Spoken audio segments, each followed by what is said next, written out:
അവന്റെ തോട്ടത്തിനൊക്കാത്ത, അവന്റെ കഴിവിനൊക്കാത്ത കാര്യങ്ങൾ ഭർത്താവിനോട് പറഞ്ഞിട്ട് നിർബന്ധിക്കുന്ന പെണ്ണേ, അല്ലാഹുവിന്റെ റസൂൽ പറയുന്നു, നീയാണ് മൂന്നാമത്തെ വിവാഹം.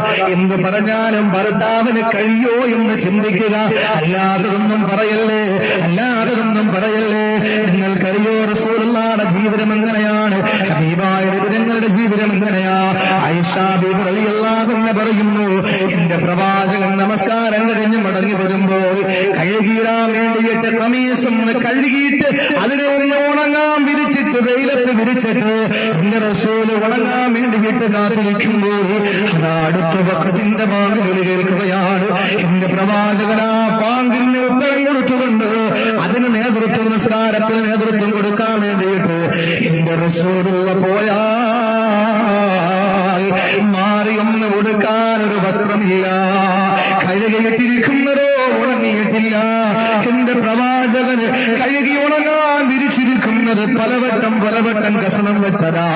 ആ വസ്ത്രമെടുത്ത് ശരീരത്തിലേക്ക് ഇട്ടുകൊണ്ട് റസൂലുള്ള മദീന പള്ളിയിലേക്ക് നിസ്കാരത്തിന് നേതൃത്വം കൊടുക്കാൻ പോകുമ്പോൾ ഞാൻ എന്റെ ഹുജറയിൽ നിന്ന് നോക്കുമ്പോൾ റിസാലത്തിന്റെ പൂവേനയിൽ നിന്ന് ശുഭപ്പ് കലർന്ന വെളുത്ത ശരീരത്തിൽ നിന്ന് ധരിച്ചിരിക്കുന്ന വസ്ത്രത്തിന്റെ വെള്ളത്തുള്ളികളിൽ കുത്തി വീഴുന്നത് ഞാൻ കണ്ടിട്ടുണ്ട് എന്ന് ആയിഷ ബീവി പറഞ്ഞെങ്കിൽ എത്രയോ പാതിരാത്രികൾ ഞങ്ങൾ പട്ടിണി കിടന്നിട്ടുണ്ട്. റസൂലുള്ള നേരം കൊടുക്കണം ചോദിക്കും, ആയിഷ ഇന്ന് കഴിക്കാൻ എന്തെങ്കിലും ഉണ്ടോ മോളെ?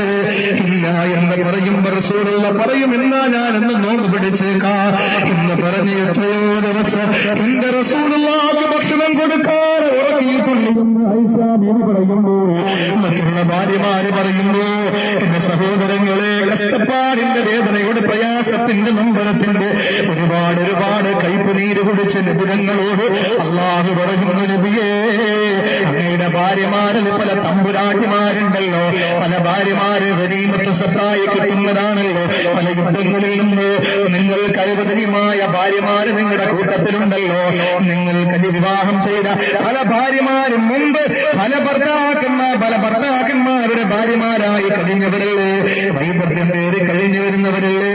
അതുകൊണ്ട് അവർ തമ്പുരാട്ടിമായിരുമാരായിരുന്നേക്കാ, അവർ നല്ല കുടുംബത്തിൽ പിറന്നവരായിരുന്നേക്കാ.